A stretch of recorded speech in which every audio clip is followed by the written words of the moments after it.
Hello students, welcome back to 12th business classes. Dear students, आज हम पढ़ेंगे हमारा जो है कोऑर्डिनेशन का चैप्टर भी, इसके कॉन्सेप्ट और इसका इम्पोर्टेंस आपका यहाँ पे दिया गया है। देखिए आपका कि कोऑर्डिनेशन मैक्स 2+2 5 पॉसिबल भी, कि कोऑर्डिनेशन जो होता है, कोऑर्डिनेशन होता है समन्वय भी आपका, विभिन्न क्रियाओं के बीच अच्छा जो है तालमेल स्थापित करना हम कह सकते हैं। तो अगर अच्छा तालमेल होगा तो डेफिनेटली वो हमारा जो वर्क है, वो काम है, बहुत अच्छा होगा, मैत्रीपूर्ण संयोजन से होगा, सौहार्दपूर्ण वातावरण में होगा, तो हमें अच्छे परिणाम, अच्छे रिजल्ट मिलेंगे भी। तो इसीलिए कहा गया कि कोऑर्डिनेशन क्या होता है, 2+2 को क्या बनाता है, 5 संभव बनाता है भी आपका। यहाँ पे क्या गया, देखिए आपका it refers to the process through which hormone is established. इससे प्राय उस प्रक्रिया से जिसके द्वारा क्या है भाई, अच्छे संबंधों की स्थापना की जाती है, मैत्रीपूर्ण संबंधों की स्थापना की जाती है। Among the different activity of an organisation, एक संगठन में जो विभिन्न क्रियाएं होती हैं, उन क्रियाओं के बीच एक मैत्रीपूर्ण संबंधों की स्थापना की जाती है। So that organisation objective can be successfully achieved. इससे क्या होता है, जो हमारे संगठन के उद्देश्य है ना, वो सफलतापूर्वक प्राप्त हो जाते हैं भी। Also known as synchronization of resources भी इसको क्या बोला जाता है, संसाधनों का उचित उपयोग या मैत्रीपूर्ण संयोजन भी इसको कहा जाता है भाई। उसके बाद देखिए आपकी ये हमारी टूल किट की डेफिनेशन होगी जो हमने पढ़ी ऊपर। मीनिंग भी इसमें हो जाता है कि कोऑर्डिनेशन क्या होता है भाई आपका, विभिन्न क्रियाओं के बीच एक समन्वय स्थापित करना होता है, मैत्रीपूर्ण संयोजन स्थापित करना होता है। विभिन्न क्रियाएं कौन सी होती हैं आपकी, जो परचेज की, सेल्स की, प्रोडक्शन की, फाइनेंस की, पर्सनल की, जो आपकी ये क्रियाएं होती हैं, ताकि हम क्या कर सकें, आसानी से ऑब्जेक्टिव बिजनेस के वो प्राप्त कर सकें, अचीव कर सके भाई आपकी। ठीक है, अब क्या करते हैं हम, ये डेफिनेशन अगर आप करना चाहो तो कोई भी आप ये कर सकते हो। कोऑर्डिनेशन मॉडल की coordination is the essence of management for the achievement of harmony of individual effort towards the accomplishment of group goals भी। तो समन्वय क्या है, प्रबंध का एक सार है, जो क्या है भाई, व्यक्तिगत प्रयासों के द्वारा या सामूहिक प्रयासों के द्वारा क्या है, आपके संगठन उद्देश्यों को प्राप्त करने के लिए स्थापित किया जाता है भाई आपका। ठीक है, उसके बाद है आपका इसकी विशेषताएं क्या क्या हैं भाई, कोऑर्डिनेशन की फीचर्स क्या क्या हैं। तो सबसे पहले दिया गया है कोऑर्डिनेशन इंटीग्रेट्स ग्रुप एफर्ट भाई। तो समन्वय क्या है, सामूहिक प्रयासों के द्वारा ही स्थापित होता है भाई आपका। The needed coordination is the failed when group effort is needed भी। समन्वय की जरूरत कहाँ होती है, जहाँ पे सामूहिक प्रयास मिलकर किए जाते हैं उद्देश्यों को पूरा करने के लिए भी। It can be said that coordination is related to group effort भी। हम कह सकते हैं कि व्यक्तिगत प्रयासों की बजाय ये क्या है, सामान्य प्रयासों से ज़्यादा संबंधित होता है भाई आपका। ठीक है, the coordination question of coordination does not rise if job is done by one person only. यदि एक व्यक्ति के द्वारा कार्य किया जा रहा है तो कोऑर्डिनेशन का प्रश्न ही पैदा नहीं होता आपका भाई। ठीक है, तो कोऑर्डिनेशन क्या है भाई, सामूहिक प्रयासों का ही परिणाम है आपका। Coordination ensure unity of action भी। तो जो कोऑर्डिनेशन है वो क्या निश्चित करता है भाई आपका, वो काम की एकता भी, कार्य की एकता को निश्चित करता है भाई, कि काम मिलजुल कर हो, क्योंकि सभी का उद्देश्य क्या होता है, एक काम को ही करना होता है, कॉमन काम को ही करना होता है। जैसे हमने एक कार बनानी है तो कोई उसकी स्टेयरिंग बना रहा है, कोई उसके व्हील बना रहा है, कोई उसकी बॉडी बना रहा है, कोई दूसरा स्ट्रक्चर बना रहा है, लेकिन उनका उद्देश्य क्या है, एक काम को ही करना है, कि कार के लिए ही तो काम कर रहे हैं वो आपके। तो उन सभी की क्रियाओं में क्या करना है भाई, समन्वय स्थापित करना है भाई आपका। ठीक है, नेक्स्ट है आपका coordination is the continuous process भी। मतलब क्या है कोऑर्डिनेशन, समन्वय क्या है, एक लगातार चलने वाली प्रक्रिया है। ये नहीं है कि भाई एक बार कोऑर्डिनेशन किया हमने, उसके बाद दोबारा करने की जरूरत नहीं है। नहीं, ये हमने क्या होता है, बार बार लगातार चलने वाली प्रक्रिया होती है। It is not a job can be perform once and all but it needed fail to the every step. ऐसा नहीं है कि एक बार हमने कोऑर्डिनेशन कर दिया और फिर जरूरत नहीं पड़ेगी। क्या होता है, हर कदम पर इसकी जरूरत होती है। Many activities perform in the business, बहुत सारी क्रियाएं बिजनेस में की जाती हैं। Sometime or other it one of the activity goes in the fluctuating either more less than required भी while organization balance is dispatch भी। तो क्या होता है, जब कोई क्रिया होती है, हमें किसी में बदलाव करना होता है, किसी में ज़्यादा बदलाव करना होता है, किसी में कम बदलाव करना होता है संगठन के उद्देश्यों के अनुसार, तो क्या होता है, हमने वहाँ भी समन्वय स्थापित करना होता है। ठीक है, तो आपको ये ध्यान रखना है कि सभी क्रियाओं में क्या होता है भी, आपका संतुलन स्थापित करना है, और किसके द्वारा होगा, वो कोऑर्डिनेशन के द्वारा होगा आपका। Coordination is an all pervasive functions भी। समन्वय क्या है, सबसे प्राथमिक कार्य है जो सभी कार्यों में पाया जाता है भाई आपका। Pervasiveness refer to that truth which is applicable in all shapes भी, चाहे बिजनेस हो चाहे नॉन बिजनेस ऑर्गेनाइजेशन हो भी। तो परवेसिवनेस का मतलब होता है जो आप उसमें निहित है, व्यापकता है। ये एक ऐसी सच्चाई है जो हर क्षेत्र में लागू होती है, चाहे वो व्यावसायिक क्षेत्र हो चाहे वो गैर व्यावसायिक क्षेत्र हो आपका। ठीक है, चाहे प्लेस यूनिफॉर्मिलिटी हुई आपके भी। The nature of organisation is pervasive है, जो समन्वय की जो प्रकृति है ना वो हर चीज़ में भी आप तभी पाई जाती है आपकी।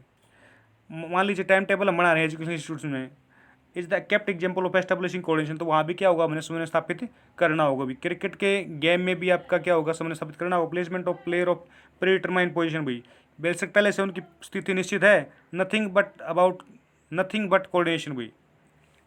हमने क्या करना होता है, अलग अलग उनकी पोजीशन स्थापित करनी होती है, कहाँ आपने खड़ा होना है, कहाँ आपने खड़ा होना, आपने क्या करना है, ठीक है। तो किसके द्वारा सम पॉसिबल है, कोऑर्डिनेशन के द्वारा ही पॉसिबल है आपका, ठीक है। तो इसी प्रकार बिजनेस में भी चाहे सेल्स, परचेज, फाइनेंस एक्सेट्रा सभी क्रियाओं में क्या होता है, हमने कोऑर्डिनेशन स्थापित करना होता है और कोऑर्डिनेशन पाया जाता है इनमें। उसके बाद है coordination is the responsibility of all managers भी।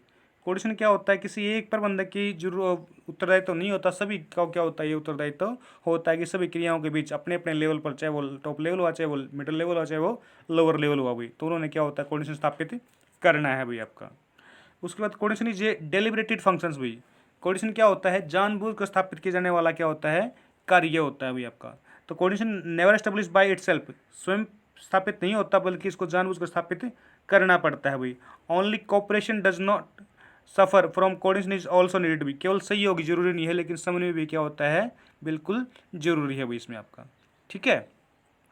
जैसे इन्होंने कहा गया है कि a teacher aspire to teach effectively भी, एक टीचर प्रेरित होता है उसकी मतलब प्रभावी तरीके से पढ़ाने से, ये तो क्या कोऑपरेशन हो गया भाई आपका। But the time table is not prepared in the school, लेकिन समय में स्कूल में समय टाइम टेबल है ही नहीं, तो क्या होगा, this is the lock of coordination भी, ये कोऑर्डिनेशन का अभाव है आपका। एक टीचर पढ़ाता है अच्छा, ये कोऑपरेशन है, वो बहुत अच्छा पढ़ा रहा है, लेकिन स्कूल का टाइम टेबल ही नहीं है, तो क्या है, कोऑपरेशन नहीं है आपका, कोऑर्डिनेशन नहीं है वहाँ पे। The situation class can not be arrange for, तो इसलिए क्या होगा, क्लास अटेंड नहीं कर पाएगी आपकी। The effort made by teachers is meaningless, जो टीचर ने प्रयास किए हैं वो क्या होंगे, व्यर्थ होंगे भाई आपके। In the absence of coordination, किसके अभाव में, कोऑर्डिनेशन के अभाव में, तो क्या होता है, कोऑर्डिनेशन होना जरूरी होता है और जानबूझकर स्थापित किया जाता है अभी आपका। उसके बाद हम पढ़ते हैं coordination is the essence of management भी, बहुत इंपॉर्टेंट क्वेश्चन है आपका ये, कि प्रबंध जो समन्वय को प्रबंध का सार क्यों माना जाता है भाई आपका, क्यों, क्योंकि there is no functions of management, ये प्रबंध का स्वयं को कोई कार्य नहीं है, which can be accomplish the absence of coordination in the does not make effort to establish coordination भी आपका। ये प्रबंध का स्वयं कार्य नहीं है और इसके अभाव में प्रबंध का कोई भी कार्य को पूरा नहीं किया जा सकता भाई आपका, ठीक है। एक important question that arise in the relation to coordination is whether or not in to the recognize in the six function in the chain of management भी। एक प्रश्न ये पैदा होता है कि क्या प्रबंध, क्या जो कोऑर्डिनेशन है इसको प्रबंध का छठा कार्य मान लिया जाए, जैसे प्लानिंग, ऑर्गेनाइजेशन, स्टाफिंग, डायरेक्टिंग और कंट्रोल, ये 5 मेन कार्य, इसके बाद छठा कार्य क्या इसको मान लिया जाए। सब मैनेजमेंट एक्सपर्ट क्या करते हैं, जैसे फ्योल है, एलन है, ऑर्डवेटीड है, तो ये तो कहते हैं कि इसको एक सेपरेट जो है फंक्शंस मानना चाहिए भी आपका। जबकि जो मॉडर्न जो मैनेजमेंट एक्सपर्ट हैं वो क्या कहते हैं, कोऑर्डिनेशन को अलग से सेपरेट फंक्शन मैनेजमेंट का नहीं मानते, क्या करते हैं, वो मेजर पार्ट मानते हैं इसके फंक्शंस के मैनेजमेंट का भी। In other words management can not B accomplish without proper coordination भी, अन्य शब्दों में कह सकते हैं कि हम क्या करते हैं, कोऑर्डिनेशन के बिना मैनेजमेंट के किसी भी कार्य को हम पूरा नहीं कर सकते। तो management has to concentrate its effort the establish to coordination भी, तो प्रबंध क्या करता है, पूरा जो है अपना कॉन्सेंट्रेशन लगाता है किसके ऊपर, कोऑर्डिनेशन स्थापित करने के ऊपर भी आपका, ठीक है। तो जो मॉडर्न एक्सपर्ट है ना, कॉन्टक जैसे ओडोनेल आपका, ये क्या करते हैं भाई, इन्होंने ये सोचते हैं कि the only the relation they have stated coordination is the essence of management, इन्होंने क्या कहा, प्रबंध का सार माना है इन्होंने कोऑर्डिनेशन को भी आपका, ठीक है। इन्हें कहते हैं कि it means when a manager diligently perform all management functions he or she remain busy in the establishing coordination भी, जब कोई प्रबंधक है प्रबंध के कार्यों को परफॉर्म कर रहा होता है तो वो क्या होता है भाई, कोऑर्डिनेशन स्थापित करने में व्यस्त होता है भाई। तो इसका इंपॉर्टेंस फॉलोइंग जो पॉइंट है आपके उसमें होता है भाई, कोऑर्डिनेशन एंड प्लानिंग भी, नियोजन और समन्वय।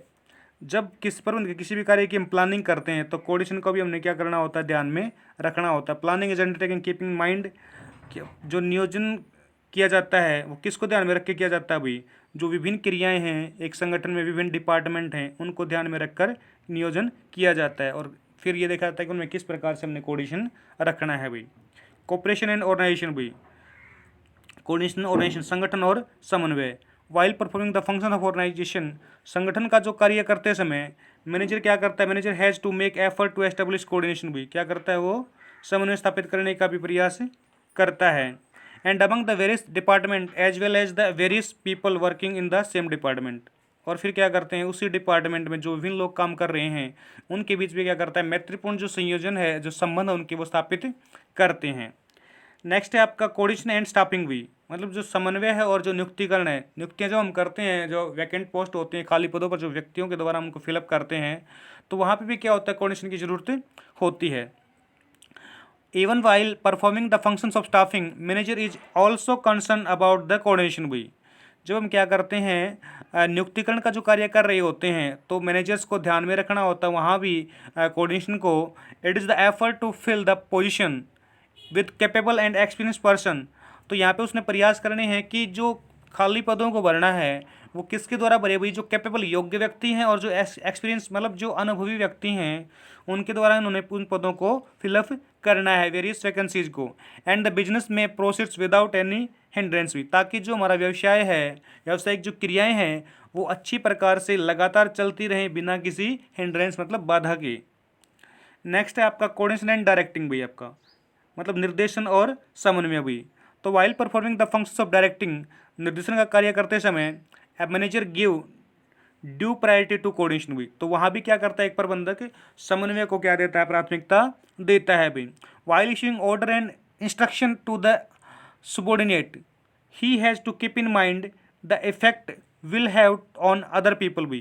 जब क्या करते हैं, जब वो अपने सुबॉर्डिनेट को कोई डायरेक्शन देता है, कोई आदेश देता है, तो अपने दिमाग में इस बात को ध्यान में रखता है कि अन्य लोगों पर इसका क्या प्रभाव पड़ेगा। And he should make all effort to avoid any such adverse effect. तो क्या करता है, वो हमेशा ध्यान रखता है कि सुबॉर्डिनेट के ऊपर इसका कोई भी एडवर्स नेगेटिव इफेक्ट ना पड़े। As such a of thinking is nothing else but effort of establish coordination. तो क्या करता है, इन सभी बातों को ध्यान में रखकर वो क्या करता है, समन्वय स्थापित करने का प्रयास करता है भाई। लास्ट है आपका कोऑर्डिनेशन एंड कंट्रोलिंग भी, आपका नियंत्रण और समन्वय। In the context of coordination, समन्वय के संदर्भ में controlling result is the harmonious of the objective of organisation भी। क्या करते हैं, संगठन के उद्देश्यों को प्राप्त करना क्या कहलाता है, हमारा मेन उद्देश्य होता है संगठन के उद्देश्यों को प्राप्त करना भी आपका। और कब प्राप्त कर सकते हैं, नियंत्रण के द्वारा। अगर हम नियंत्रण अच्छा हो तो हम प्राप्त कर लेंगे। और नियंत्रण किसके द्वारा संभव है, कोऑर्डिनेशन के द्वारा ही संभव है आपका। The resources available of achieve those objective and human effort is required भी। तो जो संसाधन उपलब्ध हैं उनको हम किस प्रकार से उपयोग में लाएंगे, मैत्रीपूर्ण संयोजन के द्वारा, कोऑर्डिनेशन के द्वारा ही भी। तो फ्रॉम द अबो डिसेक्शन, ऊपर के जो डिसेक्शन में हमने पढ़ा, इट कैन बी कंक्लूड, तो निष्कर्ष निकालते हैं कि coordination is concern with the all functions of management. तो ऊपर जो हमने पढ़ा है उसमें निष्कर्ष निकाला कि जो समन्वय है ना, कोऑर्डिनेशन है, वो प्रबंध के हर कार्य से संबंधित है, वही सभी कार्यों से संबंधित है। Therefore it can be stated without any doubt, इसलिए बिना किसी संदेह के ये कहा जा सकता है कि coordination is not a separate functions of management, कि प्रबंध का कोई अलग कार्य नहीं है, rather it is essence of management, बल्कि ये प्रबंध का क्या है, सार है भाई। ठीक है, उसके बाद कहा गया coordination is needed to all level of management भाई। प्रबंध कोऑर्डिनेशन की जरूरत किस में होती है, हर लेवल पर होती है भाई, चाहे वो टॉप लेवल हुआ, चाहे मिडिल लेवल हुआ, चाहे वो सुपरवाइजरी या लोअर लेवल हुआ भाई, हर लेवल पर क्या होता है, इसकी जरूरत होती है। विभिन्न सत्र होते हैं प्रबंध में, और हर एक पॉइंट ऑफ व्यू से कोऑर्डिनेशन की क्या होती है, जरूरत होती है। It can be seen that it can not be concern with a particular management level भी, rather its need importance and the same as the all level of management भी। ठीक है, तो क्या होता है, प्रबंध के एक विशेष स्तर पर का इससे संबंधित नहीं होता, बल्कि क्या होता है, इसका इंपॉर्टेंस प्रबंध के हर स्तर पर होता है। If any work is being done slowly by one person, यदि एक व्यक्ति द्वारा कोई कार्य धीरे किया जा रहा है, then the problem of coordination does not arise in all since everything is being done by the one person only. तो एक व्यक्ति द्वारा कार्य किया जा रहा है तो वहाँ पे कोऑर्डिनेशन की जो जरूरत होती ही नहीं, उनको वहाँ तक कोई प्रश्न ही पैदा नहीं होता, क्योंकि अकेला व्यक्ति कार्य कर रहा है। Therefore it can be said that coordination is mainly concern with group effort, इसलिए हम कह सकते हैं कि कोऑर्डिनेशन का मुख्य संबंध किससे भी, सामूहिक प्रयासों से है। The work is every level of management is perform by the group of people and hence coordination is required भी। जहाँ लोग मिलकर समूह में कार्य कर रहे हैं तो वहाँ पे क्या होता है, कोऑर्डिनेशन की हमें जरूरत होती है। Order to complete the work successfully, ताकि हम क्या कर सके, कार्य को सफलतापूर्वक प्राप्त कर सकें भी। Therefore it can be said that, इस प्रकार ये कह सकते हैं कि coordination is the required at all level of management, की क्या होती है, समन्वय की जरूरत प्रबंध के सभी स्तरों पर होती है। नॉट ओनली दिस, इतना ही नहीं, if all the level of management are looked at together, यदि सभी प्रबंध के स्तर एक दूसरे की तरफ देखते हैं, they become a group in themselves, समूह में कार्य करते हैं। And in the case of every group, और प्रत्येक ग्रुप एक दूसरे से जुड़ा हुआ है। They also require coordination among themselves, तो उनके बीच भी क्या होगी, समन्वय की हमें जरूरत होगी भाई। अब इसका इंपॉर्टेंस हम देखते हैं कौन कौन से पॉइंट है आपके। सबसे पहले देखिए आपका साइज एंड ऑर्गेनाइजेशन भाई, आपका संगठन का जो आकार है भाई आपका। इन दिनों क्या है आपका, द बिजनेस का जो स्केल है वो लगातार दिन प्रतिदिन बढ़ता जा रहा है भाई आपका। An increase in the scale of business also result in the increase in number of people employed in the work. जैसे जैसे बिजनेस का आकार बढ़ता जा रहा है उसके परिणाम स्वरूप क्या होता है, संगठन में काम करने वाले व्यक्तियों की संख्या भी बढ़ रही है भाई आपकी। With each person having different interest भी, सभी व्यक्तियों का अलग अलग जो इंटरेस्ट होता है, रुचि होती है। Way of working, mutual understanding, कार्य करने का तरीका अलग होता है, उनकी पारस्परिक समझ अलग होती है, ऑब्जेक्टिव अलग होता है, टॉलरेंस बर्दाश्त करने की क्षमता अलग होती है भाई।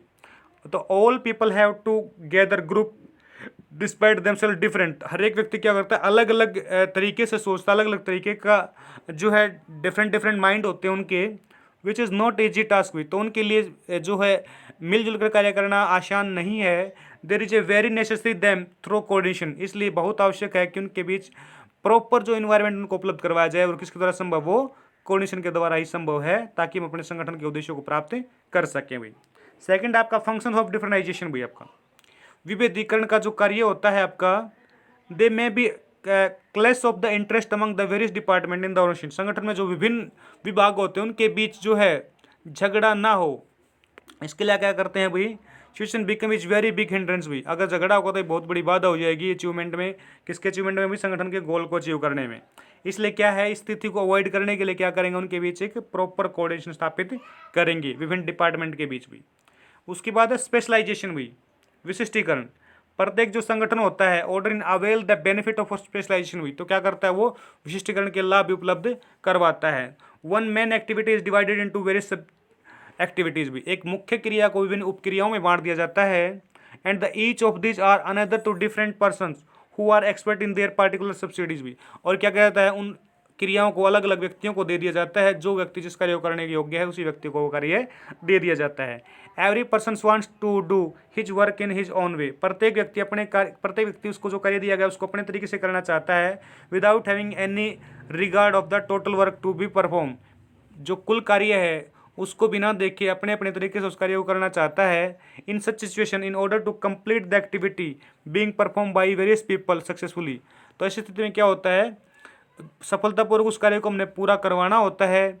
It is the very necessary to establish coordination, तो बहुत आवश्यक है इसके लिए क्या स्थापित किया जाए भाई, कोऑर्डिनेशन स्थापित किया जाए। It is only upon the achievement of coordination every complete his her own work timely keeping in view of total work, तो क्या होगा, कोऑर्डिनेशन स्थापित करके ही हम क्या कर सकते हैं, कुल कार्य को जो पूरा कर सकते हैं। प्रत्येक व्यक्ति को जो कार्य पूरा करने के लिए हम कोऑर्डिनेट करेंगे, उनके बीच कोऑर्डिनेशन स्थापित करेंगे, और इससे हमारा क्या होगा, सभी व्यक्ति कार्य करेंगे समय पर, तो हमारा कुल कार्य भी टाइम पर पूरा हो जाएगा भाई। उसके बाद है आपका इंटरडिपेंडेंस ऑफ डिफरेंट प्रोसेस भी, विभिन्न जो क्रियाएं हैं उनके बीच क्या होती है, इंटरडिपेंडेंस मतलब जो परस्पर निर्भरता होती है भाई आपकी। The next major point which delineate the importance of coordination is that the various unit of organization are interdependent भी, एक जो महत्वपूर्ण बिंदु है इसका कोऑर्डिनेशन का वो ये है कि जो संगठन में जो भी इकाइयाँ होती हैं ना, वो एक दूसरे के ऊपर निर्भर होती हैं भाई आपकी। The higher the interdependence among the units, इकाइयों को एक दूसरे के ऊपर ज़्यादा मात्रा में निर्भर होना, the greater is the need for coordination, क्या किसको जन्म देता है, समन्वय को जन्म देता है, तो वहाँ डेफिनेटली क्या होगी, कोऑर्डिनेशन की जरूरत होगी आपकी। तो डियर स्टूडेंट्स, ये था जो आज का हमारा चैप्टर कोऑर्डिनेशन का इंपॉर्टेंस और इसकी features. I hope you understand very well. Thank you for watching this video students.